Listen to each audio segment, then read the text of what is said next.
¿Por qué es importante conocer las diferencias y similitudes entre Adán y Jesucristo? Bueno, conocer la respuesta a esta pregunta es de vital importancia para nuestras vidas.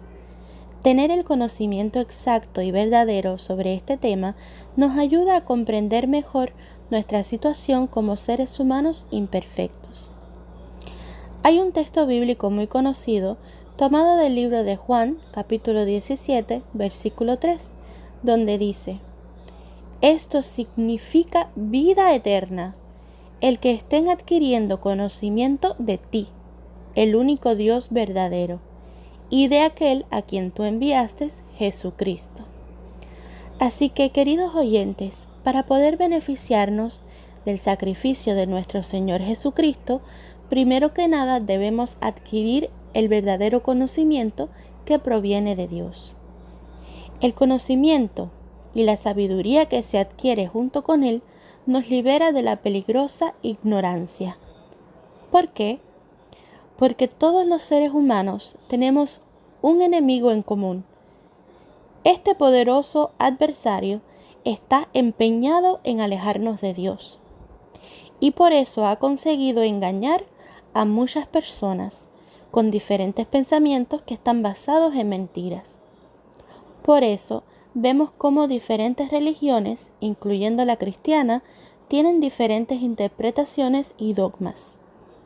En el caso del cristianismo, pareciera que cada uno de los grupos se inventan para sí sus propias interpretaciones de la Biblia. Y esto trae consigo el que muchas personas buenas que desean conocer a Dios se decepcionen y se alejen. Honestamente, yo no los culpo, porque he hablado con muchos que me dicen, por ejemplo, si Dios es el Dios verdadero, ¿por qué existen tantas doctrinas diferentes sobre Él? Hay cristianos que dicen que Dios es una Trinidad y hay otros que dicen que Dios es un solo ser individual. Y como eso, muchos otros ejemplos. Pero ¿a cuál creerle? Se supone que todos los cristianos deberían creer lo mismo, ya que todos tienen la misma fuente de información, o sea, la Biblia. Pero lamentablemente, Satanás el diablo ha utilizado a las religiones como una herramienta para causar confusión y división. Pero esto no significa que Dios nos ha dejado solos, a la merced del diablo. La religión verdadera sí existe, pero depende de cada uno de nosotros buscar a Dios en el lugar que Él aprueba. Yo pienso que este sería un buen tema de conversación para otro video. ¿Les parece bien? Si están de acuerdo, por favor, déjenme saber en los comentarios. Pero bueno, volviendo a la pregunta original del video, me gustaría agregar las razones por las cuales es importante conocer a estas dos figuras significativas. Una razón muy importante es el hecho de que mediante Adán y su pecado, la humanidad está, por así decirlo, secuestrada. Gracias a Adán, nacimos siendo esclavos del pecado y por consecuencia de la muerte. Pero este nunca fue el futuro que Dios quería para nosotros. ¿Cómo podemos estar seguros? Bueno, porque Dios bendijo a Adán y a Eva y les encomendó la tarea de que tuvieran muchos hijos y que éstos llenaran la tierra. Dios hizo esto mucho antes de que Adán y Eva pecaran. Así que Dios quería que los hijos de Adán fueran perfectos desde el principio. Dios no quería que Adán pecara y tampoco quería que la humanidad fuera presa del pecado. Por eso le dijo a Adán, un ser humano perfecto, con libre albedrío y con perfectas capacidades cognitivas para razonar y comprender, que no debía comer del fruto de aquel árbol especial. Dios le advirtió que si lo hacía, positivamente moriría. Esta no solamente era una advertencia, sino también una promesa.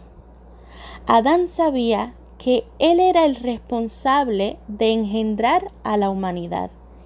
Ese era su privilegio, el ser el progenitor de las generaciones futuras. Pero cuando Adán pecó, él no pensó en el daño que nos estaba causando. Él fue muy injusto y egoísta al negarnos el privilegio de nacer libres de la mancha del pecado. Hay muchas personas que lamentablemente piensan que Dios fue injusto al castigarnos por el pecado de Adán. Pero amigos, esto es un error, porque no es Dios quien nos está castigando.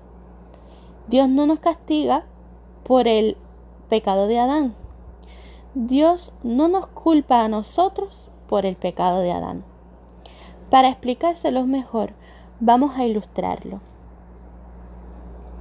Cuando Dios se propuso crear a la humanidad, Él no ideó crearnos uno por uno directamente de su propia mano, sino que creó con sus manos a un solo hombre y a su mujer con la habilidad de reproducirse entre ellos, y así traer a la existencia el resto de la humanidad. Así que Adán venía siendo el molde original mediante el cual se replicaría el diseño humano. Y Dios lo creó perfecto, sin ningún tipo de defecto. Pero Adán, al pecar, es como si hubiera roto ese molde. Ahora el molde tenía defectos. ¿Y qué pasa cuando un molde tiene defectos? Pues que todas las piezas que se hagan a partir de este molde saldrán defectuosas. Así que la culpa de que las piezas salgan defectuosas no es de quien hizo el molde y tampoco de las piezas, sino de quien rompió el molde. Así que imagínense qué problema. Ahora Dios tenía que arreglar todas las piezas, o sea, a nosotros, a consecuencia de la desobediencia de Adán. Porque Adán no era un molde cualquiera, él era el único molde que existía. Así que Dios no podía simplemente destruirlo y crear uno nuevo. Había muchas cosas en juego. Dios tenía que tomar en cuenta muchas cosas. En primera, el molde que Adán rompió no era un objeto, era una persona, o sea, él mismo. Y por tanto, Dios tenía que tratarlo con dignidad y con justicia, aunque estuviera roto o defectuoso. Otra cosa es que Satanás había puesto en tela de juicio la soberanía de Dios. Satanás desafió a Dios y lo retó diciendo que los seres humanos podían gobernarse a sí mismos y que no necesitaban la guía de Dios para nada. Sí, es cierto que Dios, siendo Dios, tenía el poder y la autoridad para destruir a Satanás en ese mismo instante. Pero, ¿cómo hubiera quedado la reputación del ser más importante del universo si éste hubiera destruido a Satanás sin antes haberle dado la oportunidad de demostrarle que estaba equivocado? Definitivamente Dios no podía tratar este asunto sin darle la importancia que merecía. Amigos, Dios no estaba solo en el cielo cuando todo esto ocurrió. Habían con él millones de sus hijos espirituales, incluyendo a Cristo. Ellos estaban mirando y aprendiendo de Dios. Así que la forma en la que Dios trataría este asunto iba a impactar no solo a los seres humanos, sino que también a sus hijos espirituales. Pues si Dios, siendo una figura de liderazgo, o sea, el que dirigía todo ello, cometía algún error, Él perdería el respeto y la confianza que sus hijos le tenían. Si Dios actuaba sin considerar todas estas cosas, iba a dejar de ser el Dios amoroso, justo, recto y legal que es. Dios no iba a permitir que su creación se viera afectada más allá de lo que ya estaba. Además, Dios no comete errores. Si la Biblia afirma que Dios es el único Dios verdadero, no es solo porque sea Dios y tenga poder y autoridad, sino porque todas sus acciones son justas y verdaderas. Dios no dice mentiras y tampoco falta a su palabra. Lo que promete siempre lo cumple. Así que Dios no tiene el título de Dios por gusto. Él nunca va a perder ese título, pues Dios no solo le aplica por ser el soberano del universo o porque tenga más poder que todas sus criaturas juntas, sino también porque sus cualidades lo preceden. La Biblia está llena de estas pruebas. Por eso es tan importante escudriñar las Escrituras. No es leer por leer, sino leer para aprender. Saber a leer no solo lo que está escrito, sino también lo que está implicado.